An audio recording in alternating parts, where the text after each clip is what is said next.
चलो जी बेटा जी, last class में जो अपन पढ़ रहे थे तो अपन ने एरोमेटिक कंपाउंड्स के लिए ईएसआर शुरू किया था, इलेक्ट्रोफिलिक सब्स्टिट्यूशन रिएक्शंस।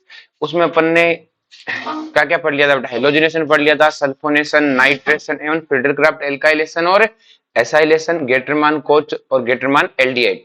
इतने रिएक्शंस पढ़ ली थी बेटा। आज बेटा अपन आगे मूव ऑन करते हैं, और अब तक हमने सिर्फ और सिर्फ बेंजीन के लिए पढ़ा था। किसके लिए पढ़ा था बेटा? बेंजीन के लिए। आज अपन पढ़ेंगे बेटा electrophilic substitution reaction with substituted benzene. ये सब्स्टिट्यूटेड बेंजीन मतलब जिस बेंजीन पे पहले से ही कोई ग्रुप लगा हुआ हो, जैसे उस बेंजीन पे OH लगा हुआ हो, उस बेंजीन पे NH2 लगा हुआ हो, उस बेंजीन पे CH3 लगा हुआ हो, उस बेंजीन पे कोई भी सब्स्टिट्यूएंट ग्रुप एल्डिहाइड लगा हुआ हो, कार्बोक्सिलिक एसिड लगा हो, इस तरह से। फिर बोलो। अब ये जो बेंजीन पर जो ग्रुप लगे होते हैं, ये ग्रुप दो तरह के होते हैं। कुछ ग्रुप को हम बोलते हैं एक्टिवेटेड ग्रुप, और कुछ ग्रुप को हम क्या बोलते हैं? Deactivated group.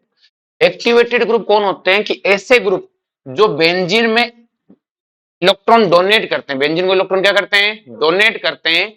तो group which increase electron density in the ring known as a activated group. कि रिंग में इलेक्ट्रॉन डेंसिटी इंक्रीज करे, कौन करेगा? जो प्लस एम लगाता हो, जो प्लस एच लगाता हो, या फिर जो प्लस आई लगाता हो, वो रिंग में इलेक्ट्रॉन डेंसिटी क्या करेंगे? डोनेट करेंगे। और रिंग में इलेक्ट्रॉन डेंसिटी डोनेट करेंगे तो रिंग में इलेक्ट्रॉन डेंसिटी क्या होगी? इंक्रीज होगी। और मुझे एक बात बताओ बेटा, अगर रिंग में इलेक्ट्रॉन डेंसिटी इंक्रीज हुई तो आपको ही पता है चीज कि इलेक्ट्रोफाइल वहीं जाएगा जहां पे इलेक्ट्रॉन डेंसिटी क्या हो? ज्यादा। बोलो कोई दिक्कत है? पक्का? श्योर? तो ये क्या करेंगे? रिंग में इलेक्ट्रॉन, तो हमने क्या बोलेंगे? एक्टिवेटेड ग्रुप किसे बोलेंगे? Group which increase electron density in the ring known as a activated group. और एक्टिवेटेड ग्रुप कौन है? प्लस एम, प्लस एच और प्लस आई। समझा क्या? नेक्स्ट में आता है डीएक्टिवेटेड ग्रुप। ऐसे ग्रुप जो रिंग से इलेक्ट्रॉन डेंसिटी बाहर खींच लेंगे। रिंग से इलेक्ट्रॉन डेंसिटी क्या करेंगे? बाहर खींच लेंगे। Group which decrease electron density in the ring known as a deactivating group. इस रिंग से इलेक्ट्रॉन डेंसिटी खींच लेंगे तो हमें क्या फर्क पड़ेगा? जैसे मान लो अपने बेंजीन पे NO2 लगा हुआ है। क्या लगा हुआ है? और NO2 रिंग में से इलेक्ट्रॉन बाहर खींच लेगा क्योंकि माइनस एम लगता है इसका। तो रिंग में इलेक्ट्रॉन डेंसिटी क्या हो जाएगी? कम। और रिंग में इलेक्ट्रॉन डेंसिटी कम होगी तो आपको पता है इलेक्ट्रोफाइल जाएगा भी कम। अरे बोलो। इलेक्ट्रोफाइल तो वहीं जाता है जहां इलेक्ट्रॉन डेंसिटी ज्यादा होती है। हर समझा क्या? पक्का? तो अपन क्या कहेंगे बेटा? Group which increase electron density in the ring known as a activating group plus M, plus H, plus I. और वो ग्रुप जो रिंग से इलेक्ट्रॉन डेंसिटी खींच लेते हैं वो क्या कहते हैं? माइनस एम, माइनस एच और माइनस आई। क्या बात समझ में आई बेटा? नेक्स्ट देखो कि ये भी खुद कितने तरह के होते हैं। एक होते हैं स्ट्रॉन्ग एक्टिवेटर। कौन से बेटा? Strong activator. स्ट्रॉन्ग एक्टिवेटर में कौन है बेटा? OH group, NH2 group, NH negative, O negative. फिर बोलो। और ध्यान रखना बेटा, O नेगेटिव ज्यादा होता है N नेगेटिव से, और O नेगेटिव ज्यादा होता है OH से, N नेगेटिव ज्यादा होता है NH से, NH2 से। क्लियर है? सॉरी, O नेगेटिव नहीं, NH नेगेटिव ज्यादा होता है O नेगेटिव से। अरे बोलो। क्योंकि एनाइन की हमेशा क्या होती है? न्यूट्रल से ज्यादा प्लस एम होता है। पर ये सब स्ट्रॉन्ग एक्टिवेटर कौन कौन है? O negative, NH negative, NH2 और OH। ये क्या है? स्ट्रॉन्ग एक्टिवेटर है, बहुत ज्यादा प्लस एम लगाते हैं, हाईली प्लस एम डोनेट करते हैं। फिनॉल, एमीन और उनके एनाइन। क्लियर है? नेक्स्ट में अगर अपन बात करें बेटा, ये कौन है बेटा? ईथर। कौन है? ईथर। और ईथर किस में आता है? मॉडरेट में। किस में जाता है? मॉडरेट में। डोनेट करता है लेकिन उतनी ज्यादा नहीं। इसके बाद अपन बात करें, जैसे ये वाला ग्रुप है एमाइड वाला, इसमें नाइट्रोजन है। आपको कैसे? नाइट्रोजन तो बहुत प्लस एम लगाता है, लेकिन नाइट्रोजन यहाँ बट गया ना बेटा। नाइट्रोजन को बाहर भी इलेक्ट्रॉन डोनेट करने और रिंग को भी इलेक्ट्रॉन डोनेट करने, क्योंकि बाहर भी तो रेजोनेंस है। लोन पेयर सिंगल है, डबल, तो क्या रिंग को कम डोनेट करेगा? अरे बोलो। जैसे ये एस्टर वाला है, क्या इस ऑक्सीजन को बाहर भी इलेक्ट्रॉन डोनेट करने और अंदर भी इलेक्ट्रॉन डोनेट करने, तो क्या रिंग को कम डोनेट होंगे कि नहीं होंगे? भाई उसको तो बट गया ना सब। भाई लोन पेयर को उधर भी भेजना, लोन पेयर को अंदर भी, और दोनों तरफ रेजोनेंस करना है, तो इसको तो रिंग का तो कम होगा कि नहीं होगा? अरे बोलो। तो अब दोनों लोन पेयर एक साथ रेजोनेंस करते हैं। हाँ, एक ही करेगा। तो अगर ये लोन पेयर इधर रेजोनेंस करने चला गया तो इसमें नहीं आएगा रेजोनेंस। ना ना, एक साथ नहीं होता। ऐसे थोड़ी दोनों तरफ रेजोनेंस फैला दिया। ले रहे, या तो उससे रेजोनेंस कर ले या इससे कर ले। तो इसको आधा रेजोनेंस उधर भेजना, आधा रेजोनेंस से इधर। अरे बोलो। नेक्स्ट वन आता है वीक वाले। वीक एक्टिवेटर होते हैं CH3 ग्रुप, कार्बन चेन वाले। कौन जाते हैं बेटा? Carbon chain. क्लियर है? तो कौन कौन है बेटा? प्लस एम में OH, NH2, O negative, NH negative, ether, ये एमाइड और ये एस्टर, इस तरह से है ना। और ये वीक है, और ये क्या है? वीक। फिर आता है बेटा डीएक्टिवेटर। तो डीएक्टिवेटर भी वही है बेटा, स्ट्रॉन्ग, मॉडरेट और वीक। स्ट्रॉन्ग डीएक्टिवेटर में आपका नाम आता है NO2, एल्डिहाइड, SO3H, साइनाइड और CCl3। साइनाइड और CCl3, याद रखना CCl3 माइनस H के कारण है। किसके कारण है? ठीक है, ये क्या है? Strong deactivator. क्या है बेटा? स्ट्रॉन्ग है। मॉडरेट में आता है आपका कार्बोक्सिलिक एसिड एस्टर, कि सर आपने एस्टर तो उधर भी लिखा है, लेकिन इधर वाले एस्टर में इसमें फर्क है। यहाँ एस्टर इस तरह से कनेक्टेड है बेटा, इसका प्लस एम लगेगा कि प्लस एच लगेगा? सॉरी, प्लस एम लगेगा कि माइनस एम लगेगा? बोलो भाई। माइनस एम क्या लगेगा? आ रही बात समझ में? क्योंकि इसमें माइनस एम है, जबकि यहाँ वाले में क्या लगेगा बेटा? Plus M. इस एस्टर में प्लस एम था, और इस एस्टर में जब इस तरह से बेंजीन जुड़ता है तो क्या लगेगा? Minus M. क्या लगेगा? Minus M. एस्टर हुआ, हेलो एसिड हुआ, या NO नाइट्रो ग्रुप, नाइट्रोसो। अरे बोलो। इसी तरह अपने पास है हेलोजन। क्या है बेटा?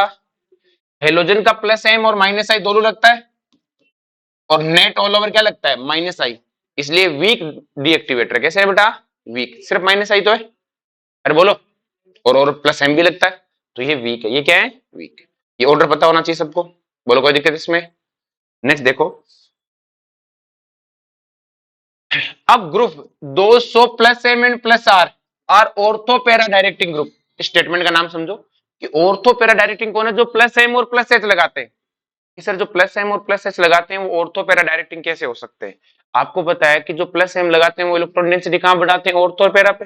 तो किसी इलेक्ट्रोफाइल ने उनसे आके पूछा कि भाई मुझे जुड़ना है, जैसे अपने मान लो यहाँ पे OH NH2 ग्रुप लगा हुआ है, कि कोई इलेक्ट्रोफाइल है और उसने पूछा मुझे कहां जुड़ना चाहिए, ऑर्थो पे जुड़ना चाहिए कि पैरा पे या मेटा पे? तो क्या कहेगा कि देख मेटा पे प्लस एम नहीं लगा, मतलब वहां इलेक्ट्रॉन डेंसिटी कम नहीं हुई, उतनी ही है, लेकिन ऑर्थो और पैरा पे खूब सारी इलेक्ट्रॉन डेंसिटी है। तो वो क्या कहेगा कि ऑर्थो पैरा पे जाके जुड़ जा। अरे बोलो। जितने भी ग्रुप है, group 200 plus M and plus H, जो भी प्लस एम और प्लस एच लगाते हैं वो कहां के लिए रिंग एक्टिवेट करेंगे इलेक्ट्रोफाइल को? ऑर्थो पैरा पे। इसलिए हम इसे ऑर्थो पैरा डायरेक्टिंग ग्रुप बोलते हैं, क्योंकि अगर इलेक्ट्रोफाइल आके उनसे पूछे कि कहां जुड़ना चाहिए, तो वो कहां का रास्ता बताएंगे? ऑर्थो और पैरा के, कि वहां इलेक्ट्रॉन डेंसिटी में बांटूंगा, जाके ले लेना। अरे बोलो। नेक्स्ट वन है group 200 minus M and minus H effect. वो ग्रुप है जो माइनस एम और माइनस एच इफेक्ट दिखाते हैं, आर मेटा डायरेक्टिंग ग्रुप। वो कैसे ग्रुप है? क्यों? क्योंकि बेटा अगर जो माइनस एम और माइनस एच लगाते हैं वो क्या करते हैं? करेंगे बेटा ऑर्थो पैरा पे इलेक्ट्रॉन डेंसिटी कम कर देंगे। और अगर वो ऑर्थो पैरा पे इलेक्ट्रॉन डेंसिटी कम कर देंगे तो कोई इलेक्ट्रोफाइल ऑर्थो पैरा उनको जाके पूछेगा कि मैं ऑर्थो पैरा पे चला जाऊं, तो ये क्या कहेंगे कि वहां मत जाना, वहां हमने सब खत्म कर दिया, वहां कुछ भी नहीं है, सिर्फ और सिर्फ मेटा पे बचा। कहां बचा है? मेटा पे। जैसे ये अपने पास है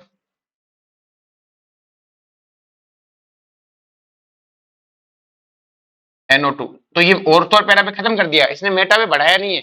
ऐसे मत बोलना कि मेटा पे इलेक्ट्रॉन डेंसिटी इंक्रीज करता है, ना ना, ऑर्थो पैरा पे घटा देता है, इसलिए मेटा पे गया। अरे बोलो। ऑर्थो पैरा पे इलेक्ट्रॉन डेंसिटी खत्म कर देगा, तो इलेक्ट्रोफाइल क्या लेने जाएगा? ऑर्थो पैरा पे। कहां जाएगा? मेटा पे। मेटा पे बढ़ा ही नहीं, ध्यान रखना। कुछ एग्जामिनर कहते हैं कि जो NO2 है उसने मेटा पे इलेक्ट्रॉन डेंसिटी बढ़ा दी, ना नहीं बढ़ाई, ऑर्थो पैरा पे घटा दी। अरे बोलो, इसलिए मेटा डायरेक्टिंग है। आगे बात समझ में क्लियर है?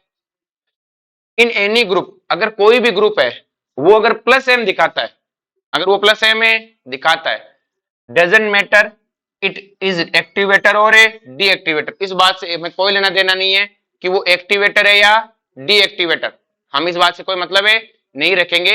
वो हमेशा ही ऑर्थो पैरा डायरेक्टिंग होगा, वो हमेशा ही क्या होगा? कि सर ऐसा कौन है? Halogens. Halogens all over deactivator है बेटा। अरे बोलो। जो आपके हेलोजेंस हैं वो अच्छा नहीं, ये हेलोजेंस पे ऑल ओवर क्या है बेटा? डीएक्टिवेटर है। ऑल ओवर तो इनका विड्रॉइंग ज्यादा लगता है, याद करो बेंजीन से कम दिखाया था इनकी इलेक्ट्रॉन डेंसिटी। जो हेलोजेंस होते हैं उनकी इलेक्ट्रॉन डेंसिटी अगर रिंग में देखें तो बेंजीन से क्या होती है? कम, लेकिन इनका प्लस एम भी लगता है। अरे बोलो। और जिसका भी प्लस एम लगता है हम ये बात देखेंगे नहीं कि वो एक्टिवेटर है कि डीएक्टिवेटर, हमेशा प्लस एम वाले क्या माने जाएंगे, ऑर्थो पैरा एक्टिवेटर क्या माने जाएंगे, सारे जिनका प्लस एम लगता है। क्लियर है? तो क्या मैं इसे स्टेटमेंट ध्यान से पढ़ना कि सारे activator ortho para directing group होते हैं, सही बात है क्या?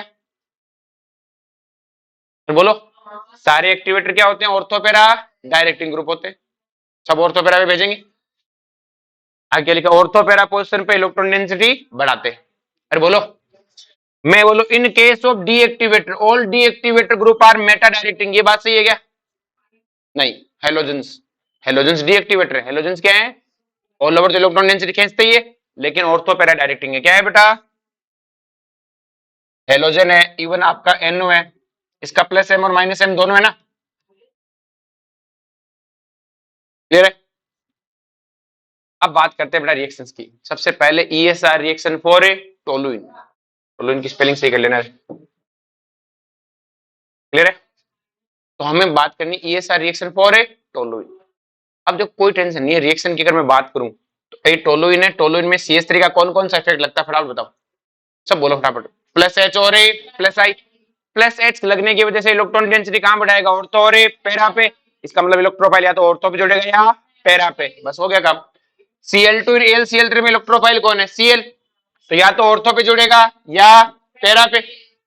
कंसंट्रेटेड H2SO4 में कौन है, SO3H, कहां जुड़ेगा, या तो ऑर्थो पे जुड़ेगा या पैरा पे, ये ऑर्थो या पैरा। इसमें कौन आएगा, NO2, कहां जुड़ेगा, ऑर्थो या पैरा। RX इन AlCl3 फेडरक्राफ्ट एल्काइलेशन कौन है, R, ऑर्थो या पैरा। इसमें कौन है बेटा, एसाइल ग्रुप, ऑर्थो या पैरा। तो क्या मेन रिएक्शन समझ में आई बेटा, ऑर्थो पैरा क्यों है। अब ऑर्थो पैरा में से मेजर कौन है, तो ऑर्थो पैरा में से मेजर की बात करें तो CH3 का प्लस H की वजह से ऑर्थो पैरा पे इलेक्ट्रॉन डेंसिटी ज्यादा, मेटा बाहर हो गया, बचा क्या प्लस आई। और प्लस H तो बराबर लगता है ऑर्थो पैरा पे, लेकिन प्लस आई कहां ज्यादा लगता है, प्लस आई वहां ज्यादा लगता है जो पास में हो, और पास में कौन है, ऑर्थो, ऑर्थो पे प्लस आई क्या लगेगा, ज्यादा, और ऑर्थो पे अगर प्लस आई ज्यादा लगेगा तो ऑर्थो की इलेक्ट्रॉन डेंसिटी ज्यादा, और जहां इलेक्ट्रॉन डेंसिटी ज्यादा वहीं कौन जाएगा, इलेक्ट्रोफाइल। और बोलो, इसलिए ऑर्थो मेजर, इसलिए ऑर्थो समका क्या, तो अपन क्या बोलेंगे, due to plus H effect electron density increase at ortho and para position as compare to meta, so ortho and para product are formed due to plus I effect electron density increase at ortho position, so ortho product is a measure। Clear है? Next, अगर हमारे पास बल्कि group आ गया, जैसे ये group लगा हुआ है बल्कि है, इसका भी प्लस H और प्लस I लगेगा, और ये वाला ग्रुप है, इसका भी प्लस H और ए प्लस I, तो प्लस H की वजह से प्रोडक्ट क्या बनना चाहिए, ऑर्थो और पैरा, और प्लस I की वजह से क्या बनना चाहिए, ऑर्थो, लेकिन इसमें लगता है स्टेरिक हिंड्रेंस, क्या लगता है, तो स्टेरिक हिंड्रेंस की जगह ऑर्थो की जगह क्या बनेगा, पैरा, क्या बनेगा, पैरा। तो जैसे हम इसका हेलोजिनेशन कराएं तो ऑर्थो नहीं बन के मेजर कौन है, पैरा, ब्रोमिनेशन में मेजर कौन है, पैरा, कंसंट्रेटेड H2SO4 में मेजर कौन है, पैरा, और कंसंट्रेटेड HNO3 में भी मेजर कौन है, पैरा। फिर बोलो, सब में मेजर प्रोडक्ट क्या बनेगा, पैरा। सर ऑर्थो, फिर ऑर्थो कब तक बनेगा, तो ऑर्थो बनेगा छोटे ग्रुप, जैसे CH3 ग्रुप है टोलुइन वाला, CH2 CH3 बस इन तक, फिर सब में ऑर्थो बनना बंद हो जाएगा, reason steric hindrance, steric. Clear? Next one है बेटा अपने पास में, तो बता, हाँ ये वाली रिएक्शन बहुत काम की, ध्यान समझो। मैंने टोलुइन में क्लोरीन NF डाला, तो अभी आप पढ़ के बेटा Fe क्या एक लुईस एसिड है, और क्लोरीन क्या होगा बेटा, इलेक्ट्रोफाइल बनेगा, और इलेक्ट्रोफाइल कहां जाएगा, ऑर्थो और पैरा पे, और जिसमें से ऑर्थो वाला क्या है, मेजर। ये कौन सी रिएक्शन है बेटा, इलेक्ट्रोफिलिक सब्स्टिट्यूशन रिएक्शन, ESR है। अरे बोलो, लेकिन यही मैं जब इधर आता हूं, अगर मैं क्लोरीनेशन कराऊं और लाइट डाल दी, मैंने क्या डाल दी, तो इस Fe का डालने का कोई मतलब नहीं है, क्योंकि जैसे मैंने लाइट डाली क्लोरीनेशन की फ्री रेडिकल रिएक्शन होगी, फ्री रेडिकल सब्स्टिट्यूशन की। सर फ्री रेडिकल सब्स्टिट्यूशन कहां पे होती है, sp3 कार्बन पे होती है, और एलाइलिक बेंजाइलिक पे तो खूब होती है। तो ये CH3 हटके क्या होगा बेटा, इसकी जगह क्या आ जाएगा, CH2Cl। अरे बोलो, रिएक्शन समझ में आई, फ्री रेडिकल हुई, कौन सी हुई बेटा, फ्री रेडिकल। समझा क्या, तो दोनों रिएक्शन में समझ में आया, इसमें H हटके क्या बन गया, CH2Cl, दोनों रिएक्शन अलग अलग है। और अगर लाइट डाल दी तो Fe का कोई मतलब नहीं है, इसलिए इसमें डार्क लिखा रहता है। क्या लिखा रहता है? डार्क, क्योंकि थोड़ी भी लाइट आ गई तो Fe कुछ नहीं कर पाएगा, फिर फ्री रेडिकल होगी। कौन सी होगी? फ्री रेडिकल सब्स्टिट्यूशन होगी, इलेक्ट्रोफिलिक सब्स्टिट्यूशन है नहीं होगी। अरे बोलो, चमका, इसकी रेट ज्यादा है। अब ध्यान रखना बेटा, इस CH3 की अगर आपको रिएक्शन करानी है तो दो रिएक्शन है इसकी। एक तो इटार्ड पढ़ के आए थे अपन, एल्डिहाइड बन जाता है, इटार्ड इटार्ड का भाई पढ़ के आए थे ना। अरे बोलो, Cr2O2 Cl2 वाला, तो इसमें क्या बन जाता है बेटा? एल्डिहाइड बन जाता है। दूसरी इसकी कोई भी आपको रिएक्शन करवानी हो ना, इस CH2 पे कुछ, इस CH3 पे कुछ भी जोड़ना हो, तो आप पहले उसकी ये रिएक्शन करवा लेना, इसके बाद सब कुछ हो सकता है। इसके बाद है, जैसे हमसे कहा कि हमें ये बनाना है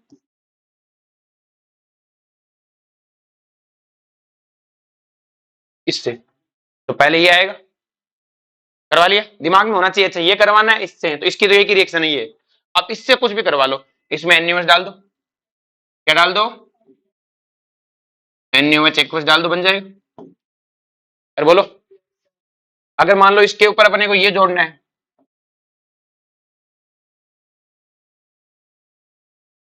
तो इसमें क्या डाल दो बेटा? KCN, क्या डाल दो? N जोड़ना है ना, C जोड़ना है तो KCN। और आपको पता है KCN का हाइड्रोलाइसिस करने पे, साइनाइड का हाइड्रोलाइसिस करने पे क्या मिलता है? Carboxylic acid. क्या मिलता है? CH2 C डबल बॉन्ड है OH। अरे बोलो, इससे कुछ भी बनाया जा सकता है।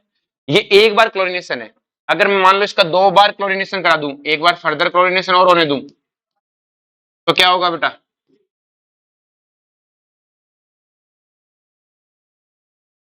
यही बनेगा। अरे बोलो, और दो बार क्लोरीनेशन पे ये बनेगा। अब मैं पानी डाल दूं तो क्या होगा बेटा?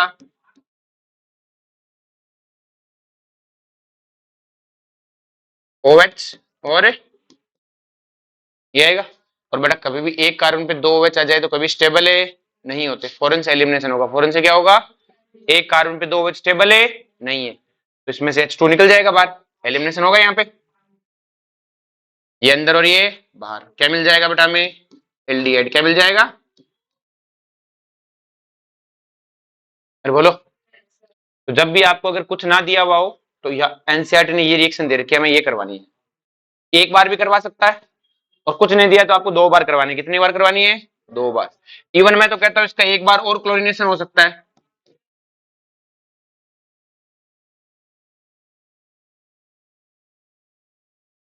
और अब अगर मैं पानी डाल दूं या NaOH डाल दूं, पानी डाल दूं, एक ही बात है, तो सारे Cl लटके क्या आएंगे? OH क्या आएंगे? और एक कार्बन पे तीन OH स्टेबल है नहीं होते, तो फॉरेन से H2 बाहर चला जाएगा और क्या बन जाएगा?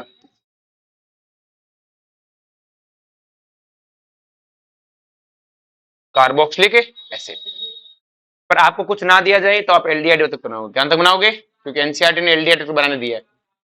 ठीक है, अगर मान लो ये ऑप्शन नहीं है तो ये, और ये नहीं है तो, ठीक है, लेकिन तीनों ऑप्शन हो तो कौन सा लगाना है? ठीक है, तो बोलो, ऑप्शन देख के पता लग जाएगा। बोलो, कोई दिक्कत है? तो ये रिएक्शन ध्यान रखना पड़ेगा। इन दोनों रिएक्शंस को मैंने, इस रिएक्शन को मैंने वहां नहीं करवाई, क्योंकि दोनों कंपैरिजन होना चाहिए ना, कि दोनों सेम ही तो रिएक्शन है। Cl2 बस, Fe का तो Fe तो रोल ही नहीं करेगा जब लाइट आ जाएगी तब। और पूछता भी डार्क में क्यों करवानी चाहिए, वरना फ्री रेडिकल हो जाएगी। क्या हो जाएगी? क्लियर है? नेक्स्ट मैंने ESR reaction for chlorobenzene.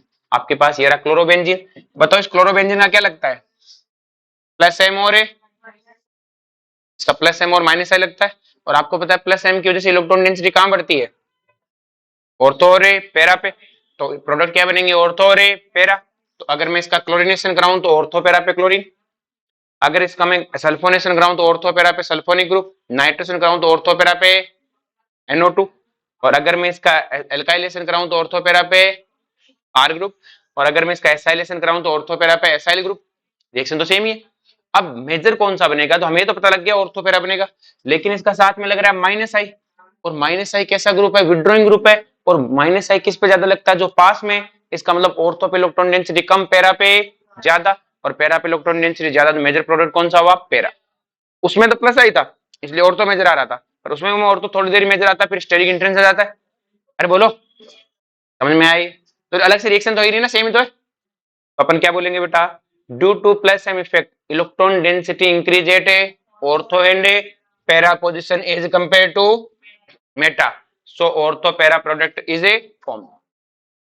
Next one, due to minus I electron density at ortho position is compared to para decrease at ortho position as compared to para.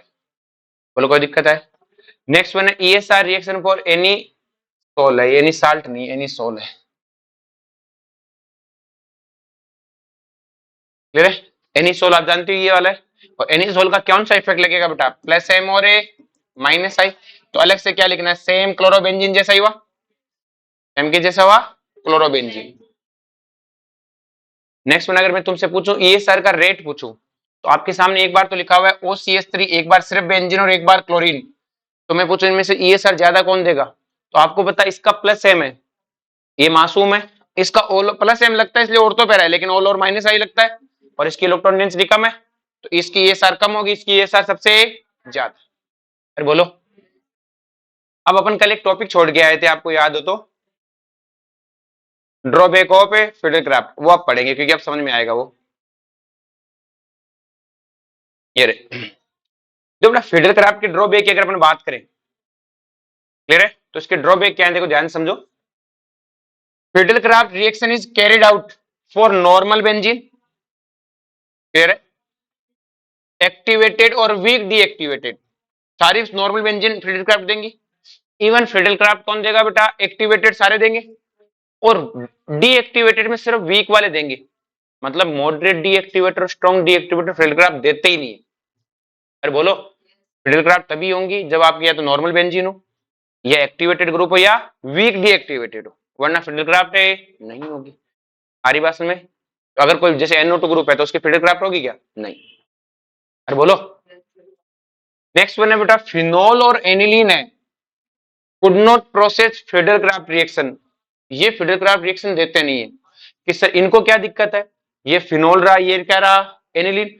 इस ये तो प्लस एम लगाता है ना, strong plus M, ये भी strong plus M लगाता है, तो इनका तो फिडलक्राफ्ट होनी चाहिए, फिर भी इनकी फिडलक्राफ्ट नहीं होती। इनकी फिडलक्राफ्ट नहीं होने के पीछे क्या रीजन है? क्योंकि जब हम फिनोल में हम AlCl3 लेते हैं, क्या लेते हैं बेटा? AlCl3। और AlCl3 क्या है कि लुइस एसिड, क्या है बेटा? और आपको पता है लुइस एसिड की प्रेजेंस में क्या होगा बेटा?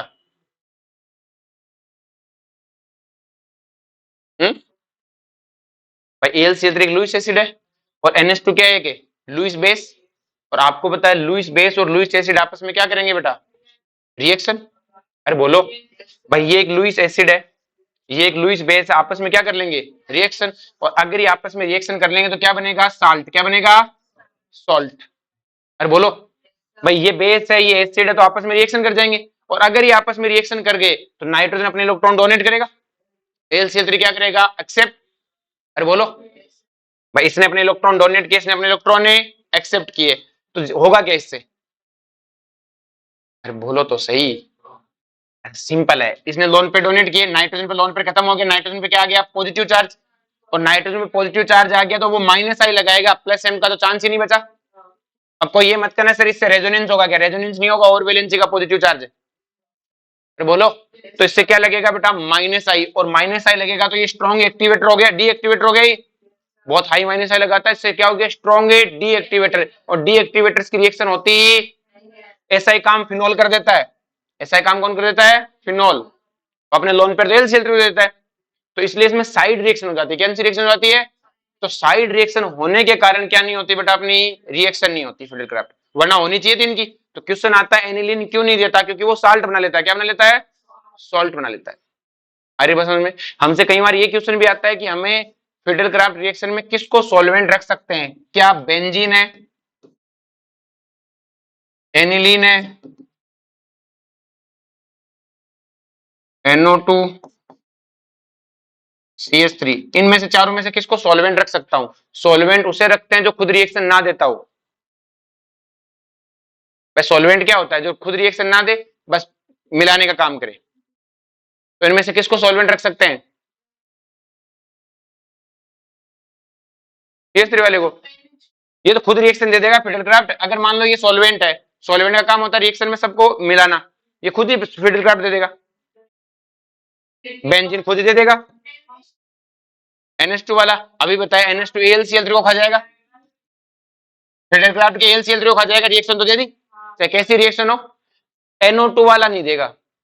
ये क्या है, डीएक्टिवेटर। क्या है बेटा, और जो डीएक्टिवेटर होते हैं वो ना फिडरक्राफ्ट नहीं देते, स्ट्रॉन्ग डीएक्टिवेटर है, तो ये फिडरक्राफ्ट है नहीं देगा। AlCl3 को भी कुछ नहीं कहेगा, जबकि एनिलीन AlCl3 के साथ तो रिएक्शन कर लेगा। फिडरक्राफ्ट तो नहीं हुई लेकिन साइड रिएक्शन तो है। क्या CH3 खुद फिडरक्राफ्ट दे देगा?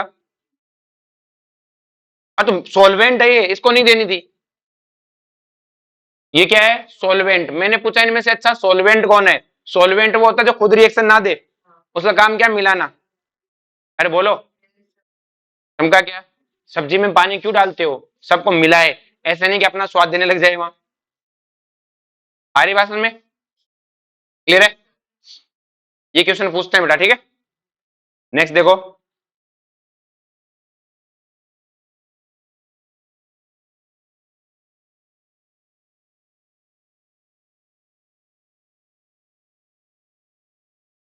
ESR reaction for benzoic acid.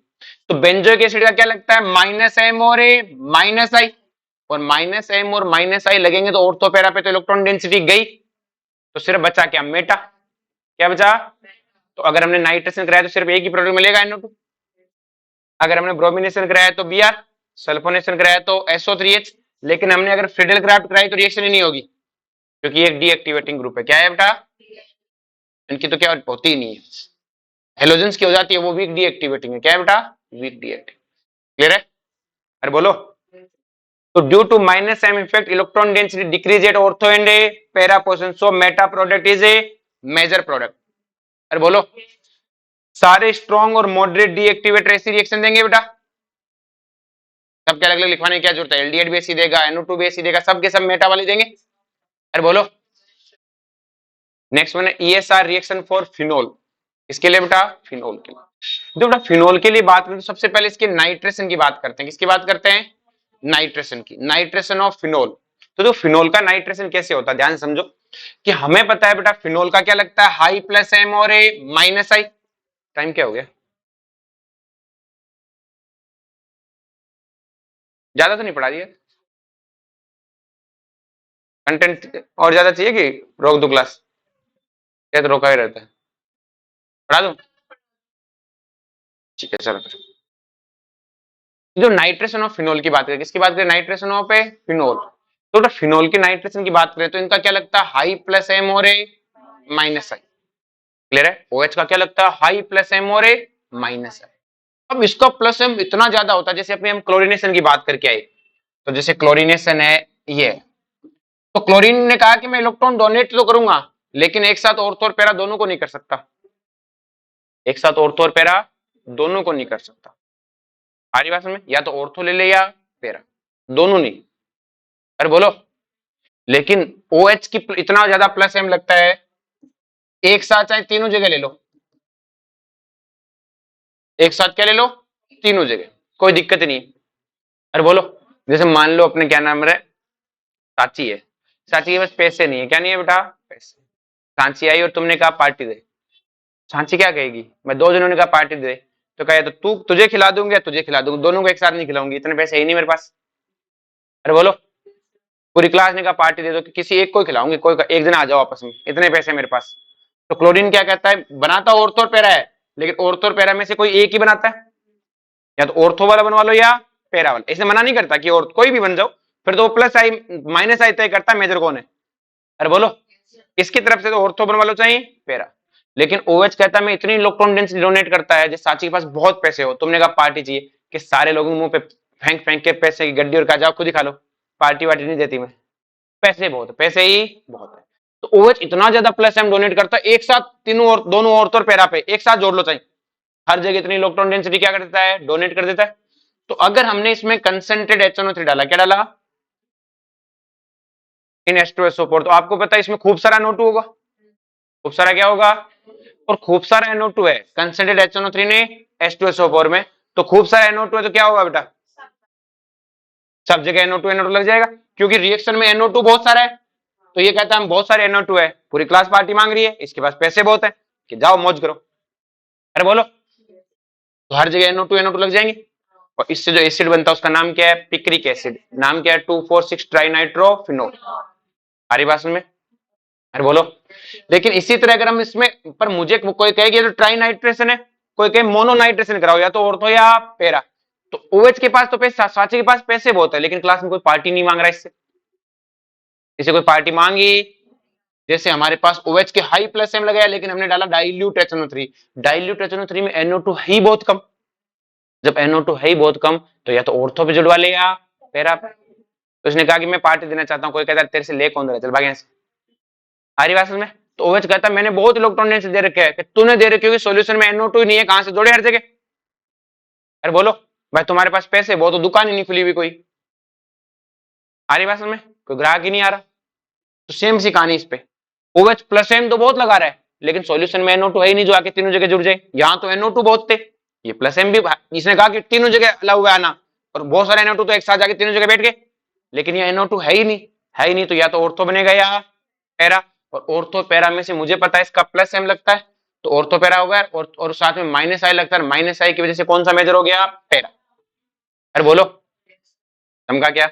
और तो हमने क्या कहा बेटा, मोनोनाइट्रेशन में मेजर कौन सा है, पैरा।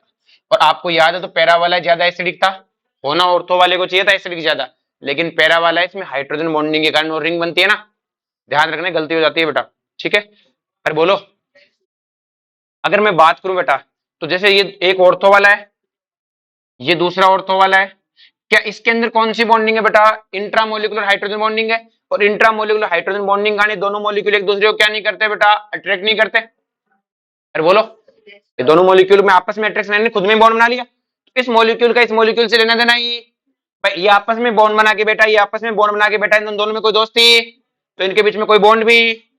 लेकिन इंटर, ये वाला जो पैरा वाला है, तो खुद से हाइड्रोजन बॉन्डिंग तो बना नहीं सकता। अरे बोलो, क्या ये खुद से हाइड्रोजन बॉन्डिंग बना सकता है क्या, कि नहीं सर खुद से हाइड्रोजन बॉन्डिंग, तो खुद से नहीं बनाएगा तो किसी और से बनाएगा। खुद से नहीं बना रहा तो किसी, और किसी और से बनाएगा तो कौन और है बेटा, ये दूसरा वाला नाइट्रोफिनॉल से बनाएगा। और यहाँ पे कैसी हाइड्रोजन बॉन्डिंग होगी बेटा, इंटरमोलिकुलर हाइड्रोजन बॉन्डिंग। और आपको पता है अगर यहाँ इंटरमोलिकुलर हाइड्रोजन बॉन्डिंग होगी, तो दो मॉलिक्यूल के बीच में क्या बना हुआ है, बॉन्ड। अब मैंने आपको सॉल्यूशन में सिखाया था बॉइलिंग पॉइंट क्या होता है, कि हमें मॉलिक्यूल के बीच का बॉन्ड तोड़ना है। तो यहाँ दोनों मॉलिक्यूल के बीच में बॉन्ड है ही नहीं, खुद का बॉन्ड तोड़ना ही नहीं, दो मॉलिक्यूल के बीच का बॉन्ड तोड़ना वो है ही नहीं। जब है ही नहीं तो हीट देते हैं, दोनों के दोनों अलग हो जाएंगे, तो क्या बॉइलिंग पॉइंट जल्दी अचीव हो जाएगा। जबकि यहाँ दो मॉलिक्यूल के बीच एक्स्ट्रा बॉन्ड है, कि सर यहाँ पर भी तो बॉन्ड है, तो लेकिन मॉलिक्यूल के अंदर है, इनमें तो कोई है ही नहीं ना आपस में, इनमें तो आपस में दोस्ती है ही नहीं, थोड़ा सा हीट दिया अलग हो गई। लेकिन इसको तो बॉन्ड तोड़ना पड़ेगा, तो बॉन्ड तोड़ना पड़ेगा, तो इसका बॉइलिंग पॉइंट क्या होगा, ज्यादा। और उसमें मैंने सिखाया भी था इंटरमोलिकुलर वालों का बॉइलिंग पॉइंट क्या होता है, ज्यादा, इंट्रा वालों का क्या होता है, कम। तो ये चीज समझ में आई बेटा। इसलिए हम इन्हें सेपरेट करते हैं स्टीम डिस्टिलेशन से। किससे करते हैं, और स्टीम डिस्टिलेशन सेपरेट तो करते ही है, साथ में हमसे पूछता है कि कौन सा रह जाएगा, तो ये तो रह जाएगा और ये उड़ जाएगा, ये वोलेटाइल है, ये वोलेटाइल है नहीं है। अरे बोलो, नेक्स्ट में bromination of phenol. Bromination of है, अगर हमने इसको ब्रोमीन इन वाटर डाला, ब्रोमीन इन है, तो आपको पता है ब्रोमीन इन वाटर में, आपको इससे सिंपल सी कहानी पता है, पानी कैसा होता है बेटा, पोलर होता है। ब्रोमीन पे कोई पोलर नहीं होता, ब्रोमीन नॉन पोलर होता है। लेकिन आपको केमिकल बॉन्डिंग में सिखाया था डाइपोल, इंड्यूस डाइपोल, संगत का सर सिखाया था ना। आपको पता है पानी का एक एंड पॉजिटिव, एक एंड है नेगेटिव। पानी का जो नेगेटिव एंड है इस ब्रोमीन के इलेक्ट्रॉनिक क्लाउड को रिपेल करेगा, तो इसके इलेक्ट्रॉनिक क्लाउड पे यहाँ पॉजिटिव और यहाँ, तो क्या सॉल्यूशन में खूब सारा Br+ आने लग जाएगा। और जब खूब सारा Br+ आएगा, OH कहता मैं खूब सारा प्लस एम लगाता हूं, तो क्या हर जगह ब्रोमीन आके जुड़ जाएगा, और हर जगह ब्रोमीन आके जुड़ जाएगा, तो क्या प्रोडक्ट मिलेगा, 2,4,6 ट्राई नाइट्रोफिनोल। अरे बोलो हमका क्या, पक्का। लेकिन मुझे किसी एक जगह करवाना है, तो मुझे क्या करना पड़ेगा, कि मैं चाहता हूं Br कम आए, तो हम क्या लेते हैं, नॉन पोलर सॉल्वेंट, जैसे CH2CCl4, SiCl4, इस तरह के सॉल्वेंट लेते हैं। क्या बेंजीन ले सकते हैं, नहीं, बेंजीन खुद रिएक्शन कर देगा, खुद रिएक्शन नहीं करना चाहिए ना, वो तो खुद भी दे देगा इलेक्ट्रोफिलिक एडिशन सब्स्टिट्यूशन खुद की है ये सर। अब नॉन पोलर सॉल्वेंट में क्या होगा बेटा, कि Br को कोई भड़काने वाला है ही नहीं, उससे कोई कहेगा कि नहीं तुम दोनों अलग अलग हो जाओ। यहाँ तो संगत का असर आ गया था, तो कोई माड़ा मोटा भूला भटका एक आधा Br+ बनेगा, एक आधा ही बनेगा, तो ये फिनोल कहता मैं तीनों जगह जोड़ना चाहता हूं, हम कहेंगे है ही नहीं। अरे बोलो, है ही नहीं Br, तो या तो ऑर्थो पे जुड़वा ले या पैरा पे। आर्य भाषण में तो या तो ऑर्थो बनेगा या पैरा, और पैरा वाला क्या होगा, मेजर। हम का क्या, तो ड्यू टू पोलर सॉल्वेंट क्या लिखा है, और B R plus is high, और इन नॉन पोलर सॉल्वेंट क्या होता है, concentration of B R plus is low. अगर हम सल्फोनेशन कराएं बेटा, तो सल्फोनेशन में तो ऑर्थो और पैरा प्रोडक्ट बनता है, लेकिन ध्यान रखना बेटा ये वाला बनता है लो टेम्परेचर पे, किस पे बनता है, और ये वाला बनता है हाई टेम्परेचर पे मेजर।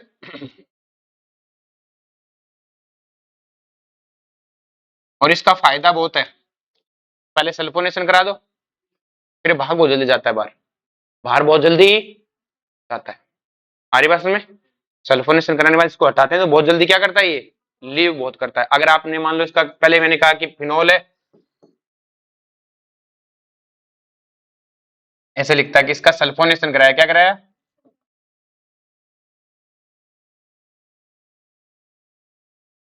फिर कहा इसका ब्रोमिनेशन कराया, क्या कराया, तो ब्रोमिनेशन से आने से पहले सल्फोनेशन भाग जाता है यहाँ से, पानी दिखते ही वापस डिसल्फोनेशन है। इसके इसका इसका रहना और नहीं रहना कोई फर्क है नहीं पड़ता, कभी दिखे उड़ा देना। अरे बोलो धमका क्या, ये लो टेम्परेचर पे मेजर है, वो हाई टेम्परेचर पे मेजर है। अब ESR4 एनिलीन, इन्हें हम कल पढ़ेंगे।